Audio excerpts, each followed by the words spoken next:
Hi, magandang araw po ulit sa inyong lahat for our second reading of the day. Gusto ko naman pong gamitin for our second reading of the day itong ating pastel colors, no, na ating baraha. So, tingnan po natin kung ano po ang makikita natin for our second reading of the day. I hope na naka-resonate po kayong lahat sa first reading kanina, pero I do hope na napanood nyo na po yung first, second, and third reading, fourth reading natin kagabi, no, bago po kayo tumalon dito kasi alas 12 na po ng gabi nung ito po ay aking alas 12 na po ng gabi nung ito po ay aking na-upload, no, or baka mga 1 o'clock na po, hindi ko na maalala. So, hinabol ko pa rin po yung ating fourth reading of the day, and I hope na napanood nyo na po lahat, no, and even the second reading of the day, no, napapag-iwanan pa po yung second reading of the day, third, and yung fourth reading natin. Yan. Basahin na po natin maigi para po ma-clear yung last nating reading sa pamamagitan ng barahang ito.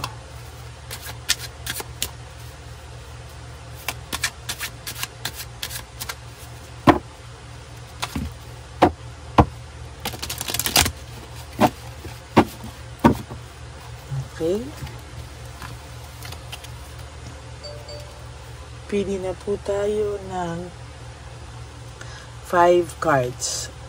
1, 2, 3, 4, 5. Isa lang yan. Another 5. 1, 2, 3, 4, 5. So this is already 10 cards.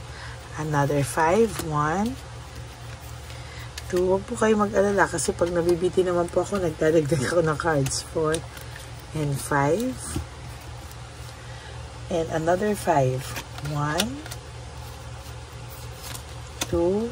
Sumama siyang pilit. 4 and 5. Itabi muna po natin yung mga barahan natin na hindi po natin nagamit or napili, no? Tingnan po natin. Okay. Buksan muna po natin ang ating kandila.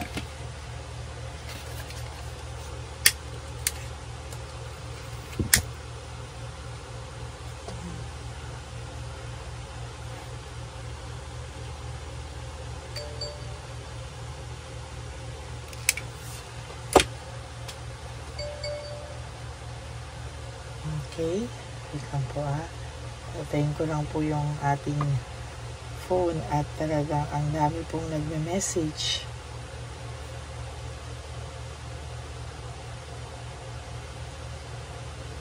Okay.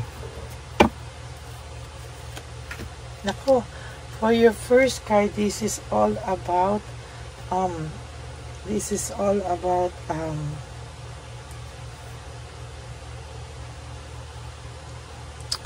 the tower, no? Sa totoo lang, the tower ay talagang nakikita ko na pagbagsak ng lahat ng pangarap. So, hindi nyo pala po nakikita.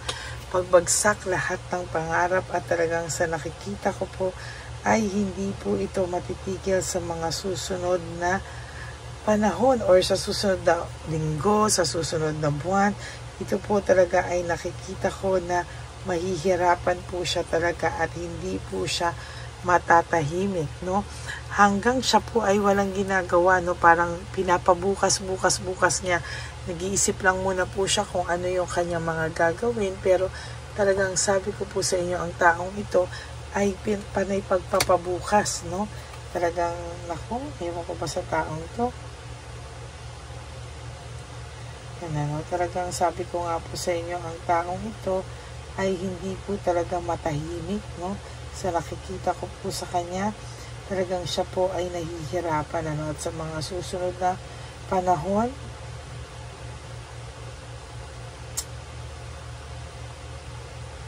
sabi ko nga po sa inyo, no? Hanggang wala po siyang ginagawa ay hindi po ito titigil, no?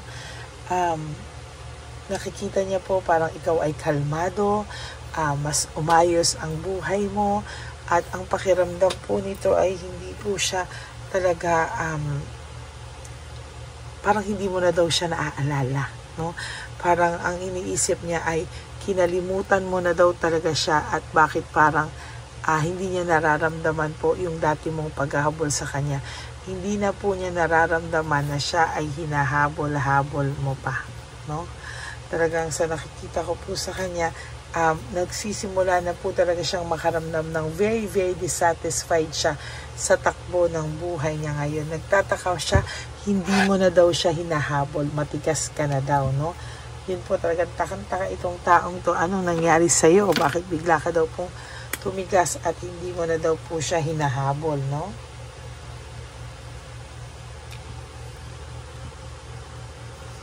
Di mo na daw siya hinabol.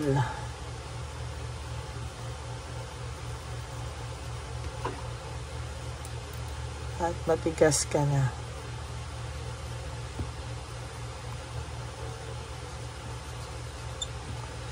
Takang-taka siya. Takang-taka siya. Na natiis mo na siya.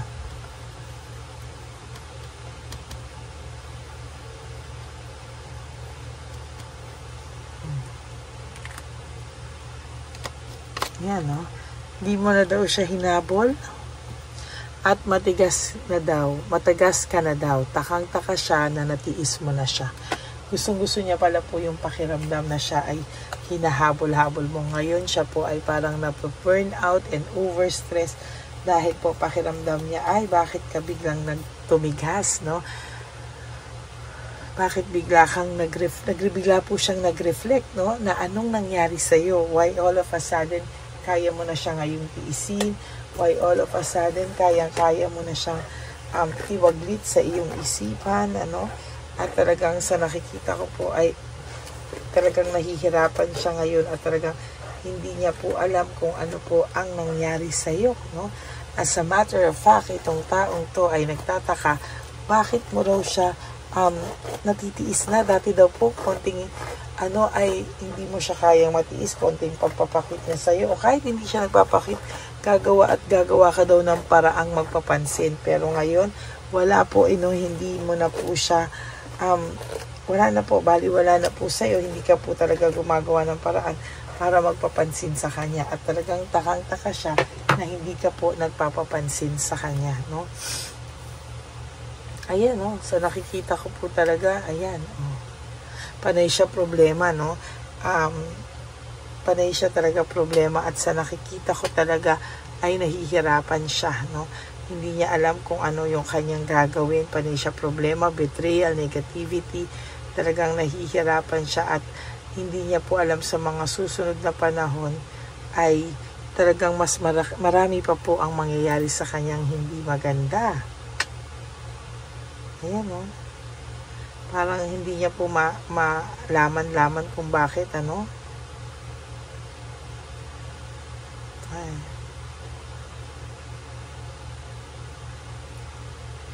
Parang ang pakiramdam po ng taong ito, binagsakan na siya ng langit at lupa sa mga nagawa niya po sa iyo, no? Very disorganized po ang taong ito, at sasabihin ko po sa iyo na itong pagka-disorganized niya sa buhay niya ay marami po siyang hindi naiintindihan, no? At isa pa po doon ay yung loss and separation niyo, no? Ay talagang dinibdib na din po niya, no? Nung una po ang niya ay ikaw po ang nasaktan, no? Ikaw talaga yung nasaktan sa nangyaring hiwalayan sa inyo.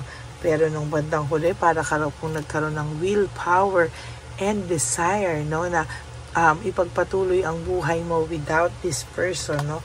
Alam po niya na parang hindi na po ganun ang intensity o ang urge mong ayusin pa kayo, no?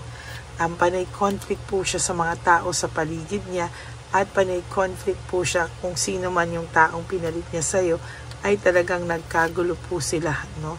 Talagang sila po ay nagkagulo, ay talagang hindi po niya alam papaano ang mga nangyari sa kanya, no? bakit po siya biglang ganyan, ano? Pakiramdam niya po talagang, ayan, ngayon siya po ang naaawa sa kanyang sarili at talagang nararamdaman niya po ngayon na ay baka mahal ko pa talaga to, no? Naiisip niya pa talaga na may pagmamahal siya sa iyo dahil bakit siya naaapektuhan, ano? Hindi niya po alam pero naaapektuhan po siya sa mga bagay-bagay sa ngayon, no?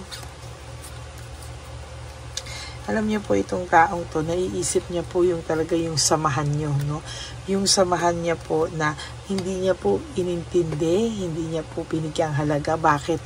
Confident po siya na kahit anong mangyari, pwede ka po niyang balikan whatever happens, no? Na kayang-kaya niyang ipamukha sa lahat ng tao na hindi ka po makakapag-move on sa kanya. And sa nakikita ko po ay talagang, ay ano, ngayon niya po iniisip na marami pala siyang naging kasalanan sa iyo at siya po ang may kasalanan. Broken family, shattered dreams, lahat po yan ay naiisip niya sa ngayon, ano? As a matter of fact, hindi niya po alam kung ano po ang mangyayari sa kanya sa mga susunod na araw ng buhay niya. Pakiramdam niya po ay talagang mahihirapan po siya at hindi po siya makakapag-move on sa buhay niya, no? Technically po, ang taong ito ay nakakaramdam ng bigat ng kalooban, ano?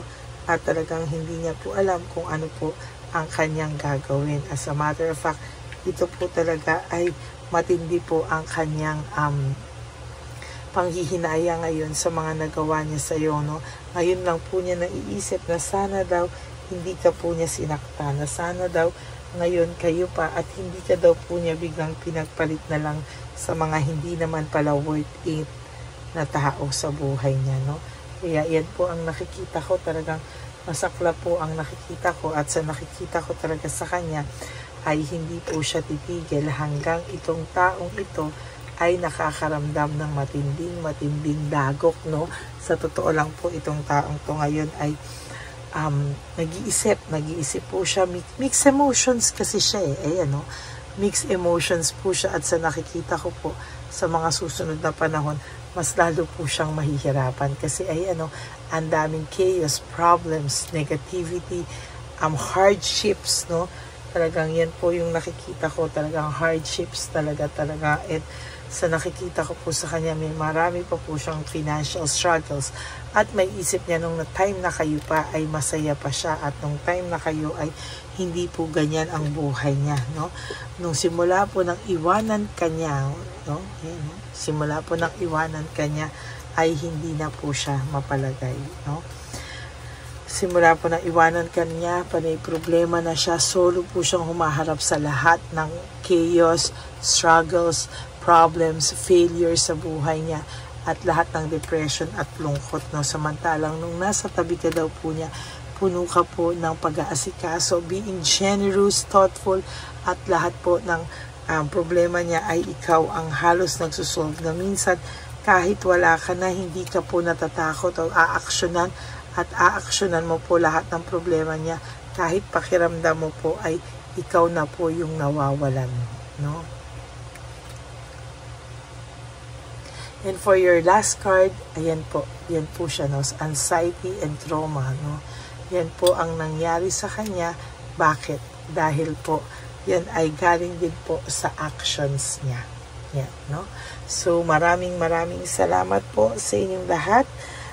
Yan po ang inyong third reading for the day, no? Nagtataka siya na bakit dati yung tao sa kanyang very supportive ay parang sinukuan na siya at wala nang pakialam sa kanya, no? Talaga pong sa nakikita ko po talaga ay sa mga susunod na panahon talaga ay ganyan po ang mangyayari sa kanya, no? Mawawala na po talaga siya ng amor sa sarili niya at pakiramdam niya po na tiniis mo na siya at kaya mo na siyang tiisin, no? At sa nakikita ko po sa kanya ay hindi na po siya talaga matatahimik, no? Talagang ang lahat po ng kanyang mga taong makakasalamuha ay magre-remind sa kanya na yung taong dating nasa akin at nasa tabi ko at minahal ako, hindi katulad dito mga taong tong pinaniwalaan ko at wala naman sila sa tabi ko pag kailangan ko ng damay o karamay sa problema ko, no? Yan po ang ating reading of the day. I hope na naka-resonate po kayo lahat. And if you do, can you please give me a like and comment down below para naman po alam ko kung ano po ang inyong nasa emosyon. At ganun din po, no? Gusto ko din pong malaman yon lahat, no, na for those of you who would like to have a private reading with me, you can message me po at Ladyly Elena, that's Ladyly Elena. Nasa dulo po yan ng ating video. Diyan nyo lang po ako makokontak. That is my only official and legit FB account, no? Maraming salamat po sa inyong lahat. And nilabas ko din po dyan ang fake account ng Lady Elena na kung saan yan po ay nag-i-scam ng tao, no? Nag-i-scam po siya ng tao at nag-hack po siya. So mag-ingat po kayo sa mga ganyang scammer, no? Talaga pong mag-hack siya, magkagawa siya ng kung ano-ano. And dyan nyo po makikita talaga kung ano po yung mga pinagkagagawa niya, no? At mag-ingat po kayo dahil mararamdaman nyo po yan pag siya ay scammer or not, no? And sa akin naman po mga ever loyal, solid, and faithful na Lady Elena family, I love you all from the bottom of my heart. And lagi lang po akong nasa tabi nyo. Huwag po kayong malulungkot. Ako po ay laging nasa tabi nyo at nagpapaalala sa inyo sa lahat-lahat po ng mga gagawin nyo. Unahin nyo po ang inyong mga sarili. You have to wake up each day. You do 3 things that will make you happy for today. Prioritize yourself, forgive yourself, pumawi po kayo sa inyong mga sarili at mahalin niyo po ang inyong mga sarili. And be grateful that we are still alive, nagising po tayo, and that we are healthy, and buhay pa po tayo, may chance pa po tayong bawiin ang ating mga pagkakamali, no? And of course, mahalin niyo po ang sarili niyo because self-love is still the best love of all. And you also have to realize that life is so short. Don't make it shorter by stressing yourself from all the pains and heartaches na binigay sa inyo ng kahapon. Just surrender everything to the divine universe and just let go and let God write your life and love story. I will be back for another set of reading. Huwag po kayong malungkot. Ako po ay magbabalik for another set of reading. And maraming salamat po sa inyong lahat for not skipping ads. Alam ko po na tulong nyo na po yan sa ating channel. God bless you all and I love you all from the bottom of my heart. And for those of you who would like to give me a super thanks for this video, I would really appreciate that and love that from the bottom of my heart. God bless you and I love you all. Bye! Have a nice day po! Hey, update po, may nagpanggap pong subscriber natin na siya po ay magpapahula sa fake na Lady Elena, kaya ayan, hinihingan po siya ng $80 at ang cell po niya ay nabigay at nakuha. Ang pangalan niya po sa cell ay Julian Albert, no? Siya po ay may cell account din, kaya mag-iingat po kayo.